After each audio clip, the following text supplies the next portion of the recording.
Meet Koopletics, my bottom tier Bowser-locked Ultimate Iron Man. After recently deciding to drop Fox as my main, I decided to up the ante, to forge my own journey from scratch. No top tiers, no Johnning. But this time, I can't switch characters, all leading up to eventually taking on one of Smashladder's biggest challenges, achieving Grandmaster.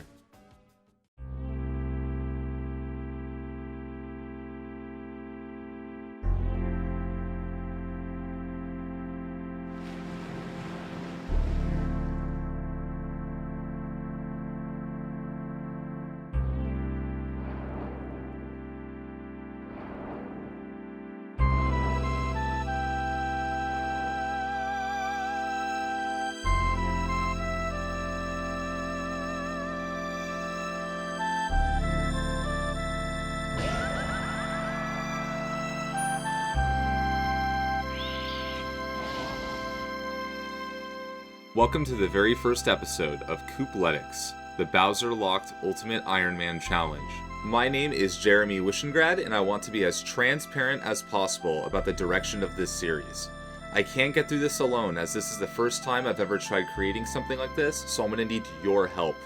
Please provide feedback, critique, or anything in the comments, or any suggestions you may have on my Discord, or message me directly, and I'll be sure to incorporate those changes in these videos. So before we get to the bottom of the challenge, we need to take it from the top. I want to talk about what the opening intro means. Meet Swampletics, my Mauritania-locked Ultimate Iron Man. The intro video I made for Koopletics originally was supposed to be a meme parody of this, but as I thought about it more, I decided to turn it into a real challenge. Swampletics follows a special kind of account in old school RuneScape called an Ultimate Iron Man, which is restricted from trading and interacting with other players. What also makes the account unique is that the creator, Settled, has a self-imposed challenge where the account is locked to a specific area of the game. That area has some of the highest level content, but otherwise all mid and low end content is nowhere to be seen. So what does any of this have to do with Koopletics and Super Smash Bros. Melee for the Nintendo GameCube? This series follows my journey playing Bowser, which is arguably one of the worst characters in competitive Melee history. Super Smash Bros. Melee came out in 2001 and still has one of the strongest competitive communities in present-day fighting games and esports. Due to the amount of technical depth of the game and its characters, new things are still being discovered almost 2 decades later. The metagame for Melee has been relatively stagnant in recent years, so most characters have an accepted place on the tier list, which is a visual representation of how good a character is in the game, through theoretical and real-world applications like tournament results. Since near the game's release, Bowser has consistently stayed at the bottom or near the bottom of the tier list. It is generally accepted that Bowser players have to work more than twice as hard just to succeed in the current metagame. 2 other concepts of competitive Melee are counterpicking and matchups. During matchups, some characters may have an advantage versus some and not others. So some players may opt to counterpick characters so that they have the best advantage possible. Since I am locked to Bowser, I do not have this luxury. I am stuck to the 1 or 2 stages that I'm good at, and most of my matchups are going to be bad all the way throughout. Another challenge to this series is going to be progression. Old school RuneScape has a natural progression system. You gain experience, you achieve levels and goals, and you unlock more content. Competitive Super Smash Bros. Melee does not have this representation. It's just about getting better. So throughout this series, I'm going to be practicing different matchups, techniques, and other strategies that can help me succeed, while also going through an online ranking system on a website called Smashladder.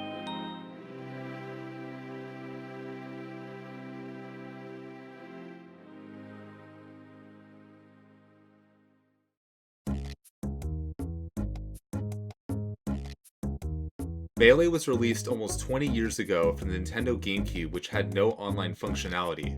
However, with the use of modern tools and technology, you can play Melee in the comfort of your own home and practice and get better without having to go out to tournaments and forking over money just to go O2. With use of modern emulators such as Dolphin, which is an open source Wii and GameCube emulator, you can have one-to-one pure button inputs from your GameCube controller and translate it online to anyone across the world and play matches in real time as if they were right there next to you. This whole process is very creative and streamlined through the Smashladder Dolphin launcher, where matches are even recorded and you can play them back in real time to see what things you need to improve on. All of this can be done through a website called Smashladder.com, owned by a Melee player named Anther.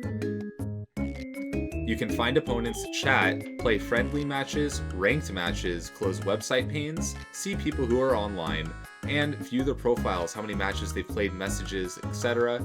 And you can see what mains they have, as well as what their ranks are for each season for their games that they play. As well as if you're a subscriber, you can see all of your personal stats like mine here. And there's also your own chat rooms if you need them. So you can challenge your friends. So here's my friend Yaruzu, who lives in Canada. I click challenge, and I can challenge him to endless friendlies or ranked best of 3 or best of 5. So we chose best of 3 and he accepted my challenge. I click host and it automatically opens up my Dolphin build and it's ready to go. Then I can choose what main I want to play and lock it in. Then we go to stage striking and we can choose to ban certain stages. He knows Bowser's best stage is Yoshi's Story, so he bans it immediately. And everything is just completely streamlined and makes everything go very fast. If we cancel, you can put your dispute reason in case your player is very rude or something bad happened, and you can vote on the players that you're playing to keep the community clean. So here's an example of a ranked season. It actually ends in a couple days, so episode 2 will actually focus on me getting ranked. But it shows a ranking of all the players on the website with what characters they use. It goes bronze, silver, gold, platinum, master, and grand smasher. They're updated in real time. A lot of top Melee players will appear on this website. But if you click Bowser, you can see that the highest ranks are only gold rank. So, and not a lot of them are solo.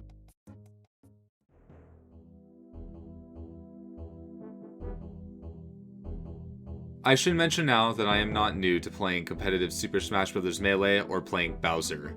I started playing competitive Melee back in early 2013, and I played pretty consistently up until 2015-2016, which is when I got busy with my degree at my university, and I started getting some hand issues. Within that time, probably around late 2015, I started playing Bowser, and I played him for about a good year or two before I decided to take a break from Melee. It is now 2019, and a lot of things have changed, and there's been a lot more character development. So this section is about the direction of this series, and like I said, I'm going to need your guys' feedback on what I can do to make this series interesting. So obviously, I live stream my Netplay matches and then kind of break them down in depth. So I can pick and choose areas that seem weak. So if I need to work on my neutral in a certain matchup, or if I need to work on my edge options in tech in general, or my movement, then I can actually take a day and show differences in how much I've improved over the course of a week or two. But that's only good enough to really explain for a 2-minute video and doesn't really give too much depth. Another thing I could do is on Smashladder, I can focus on specific character matchups and try to see what improvements I can get from there.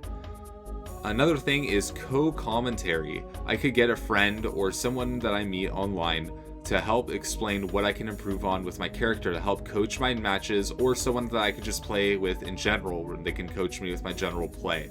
And it would be nice to have something in real time like this. Especially if the person has some kind of expertise with a character that I'm not used to playing, which like this Mr. Game & Watch here, and that's destroying me in the background. I guess this is the ranked 1 Game & Watch. In the Swampletics series, Settle generally names a challenge or goal at the beginning of the video and kind of explains how difficult it is to get there, or makes it seem like it's almost impossible to get there. But by the end of the video, he achieves a bunch of goals and has gotten much closer, or has achieved this goal. So he kind of shows lots of random tidbits of progress in between and achieves his goal at the end of the video while prefacing another thing he needs to work on. It adds a great deal of suspense, but I'm not sure how I can put it in a video format, but if you guys can help me, that would be great.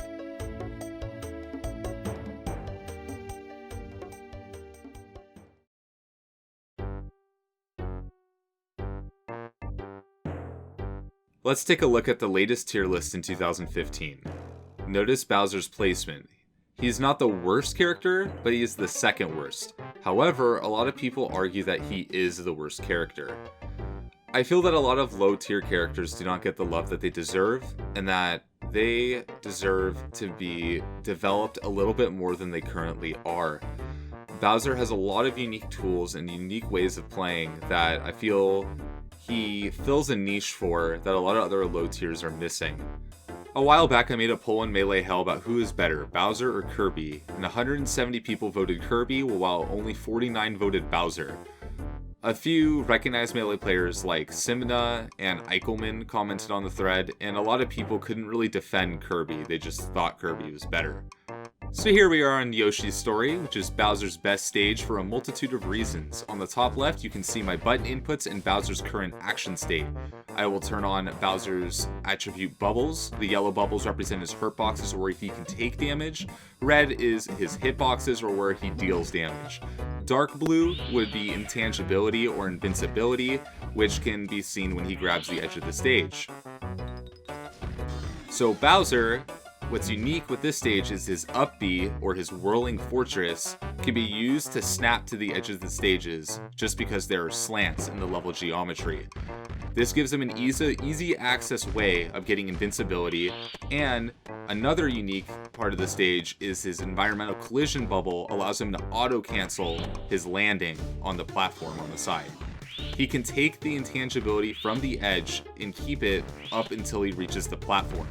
This allows him to combine it with certain other moves and movement options so he can traverse the stage safely if he's stuck in a situation.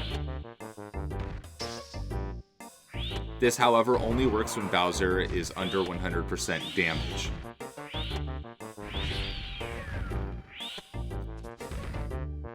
Bowser's Rolling Fortress is such a good move that it comes out on the first frame. This is comparable to Fox's Shine and is a unique tool in his kit.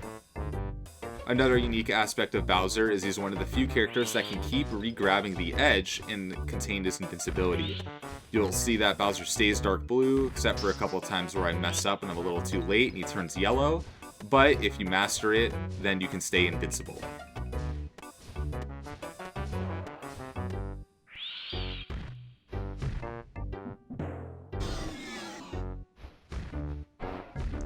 Bowser's down special, or his Bowser Bomber, is one great way to get to the edge of the stage safely so that you can get to an invulnerable state and try to reset the neutral for him. Bowser's got some great edgeguarding tools, and his get-up attack is arguably one of the best in the game as long as he is below 100%. He can actually combine that with his invulnerability up from the stage edges as well. His side B, or his Koopa Claw, is one of the few command grabs in the game and can grab through shields from the air and while you're doing some tricky movement. The grab from Koopa Claw lasts twice as long as a regular grab, and the grab release leads to a free re-grab of a standard grab where Bowser can pummel. Since Bowser contains a frame advantage from grab release, he has a pseudo-infinite on characters where he can keep re-grabbing and pummeling, provided that the player does not hold up to DI out and do an air grab release. The frame advantage is definitely difficult to pull off as you only have one frame to be perfect and re-grab just in time. For characters like Fox and Falco, they can just shine and get out of the situation. Bowser has a couple quick aerials, and some have disjointed hitboxes which can help him for edge guarding and in the neutral. Koopa Claw can also grab characters that miss techs that are laying on the ground as a great mix-up. If Bowser misses an edge grab, he can use Whirling Fortress to grab the edge of the stage even though he is facing the wrong way. Bowser does have some crazy flaws though. Any character that outranges him absolutely demolishes him. He has a very difficult time approaching characters with projectiles and getting around them. A lot about Bowser is about outplaying your opponent and being 2 steps ahead of them. You have to know where they're going to move and what option is the safest option to use. Bowser's up tilt can actually kill decently early on a few characters. You can use stalling that make characters like Falco approach.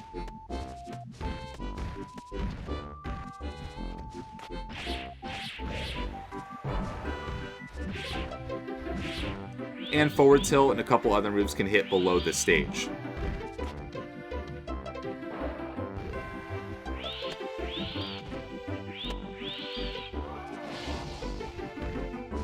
Bowser's back air is disjointed and can hit near spike angles. At a decent percent, Bowser's up B out of shield can actually kill certain characters. Koopa Claw can catch characters in the air and can lead up to a lot of follow-ups, as well as a back throw that can kill. Bowser's down throw does no damage to characters that weigh very little, like Jigglypuff and Game & Watch. Bowser has the worst jump squat in the game. You can see here that he's the last one to leave the ground. So if we go frame by frame, we can see Fox will go in the air after 2 frames. Then Game & Watch on the 3rd, then Jigglypuff on the 4th, 5th, 6th, and 7th, Bowser is up in the air. This makes Bowser the laggiest to leave the ground and do any of his aerials. His Whirling Fortress can be a bit inconsistent as well. Yoshi's story is a little bit of a crutch since it auto-snaps. Bowser players need a lot of practice to be able to grab the edge consistently. Bowser is one of the heaviest characters in the game, and as a result he can live for a while and crouch cancel the high percents. One of the worst matchups in the game is probably Bowser vs. Sheik, where Sheik has one of the best advantages. She has a grab that can last, I believe, almost indefinitely versus Bowser.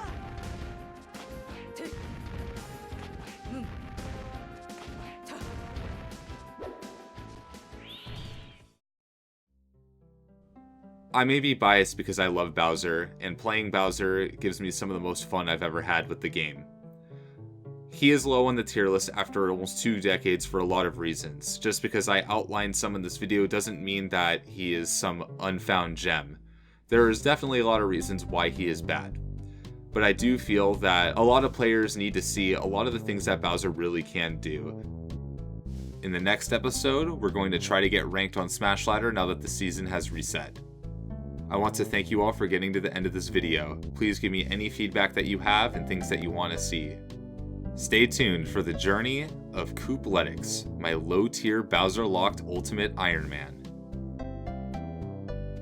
During the production of this video, you guys shared my teaser around a lot and I ended up getting over 1,000 subscribers in total. Thank you guys so much.